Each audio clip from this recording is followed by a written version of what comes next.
Slăvit să fie Domnul! Amin.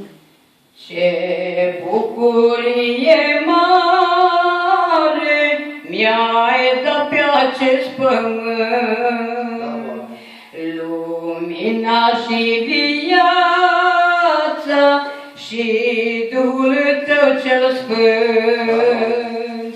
Nu umblu în întuneric,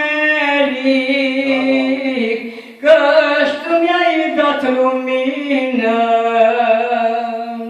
și Duhul Sfânt într-una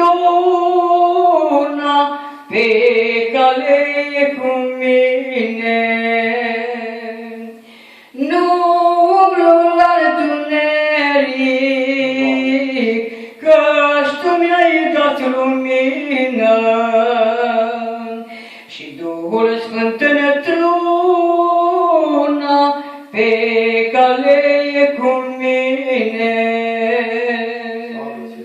Și ce minune mare în calea mea acum, mergând pe această cale, lumina mi-arde-n plin.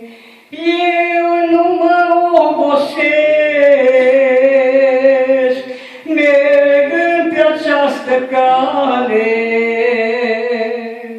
că-l Duhul Sfânt mă ajută, îmi dă înviorare. Eu nu mă obosesc, mergând pe această cale, că-l Duhul Sfânt mă ajută, îmi dă înviorare. Ce bună-mi pare calea, îmi pot să merg pe ea, credința și cuvântul și Evanghelia. Mă umplu de putere,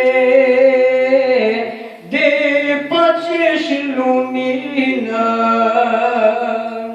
căci Domnul e cu mine, eu singur nu mă duc.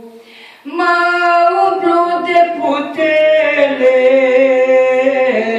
de pace și lumină, căci Domnul e cu mine, eu singur nu mă duc. Și calea aceasta bună e calea lui Iisus. La capăt e cununa și locul cel promis.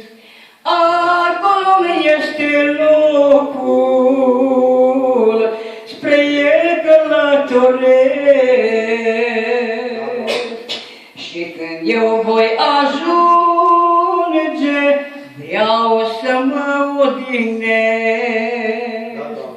Acolo este locul, spre el călătoresc. Și când eu voi ajunge, vreau să mă odihnesc. Pe cale sunt cu Domnul, cu El vreau să mă duc. Și Duhul Sfânt într-una mă face să-L ascult. În noua împărăție a Domnului Iisus, curând eu voi ajunge și cred că nu-i prea mult. În noua împărăție a Domnului Iisus, curând eu voi ajunge și cred că nu-i prea mult. Dar pentru aceasta, Doamne, Iisuse, te-aș ruga, ca familia să-mi o duci în casa ta, la locul de odihnă, în noul paradis,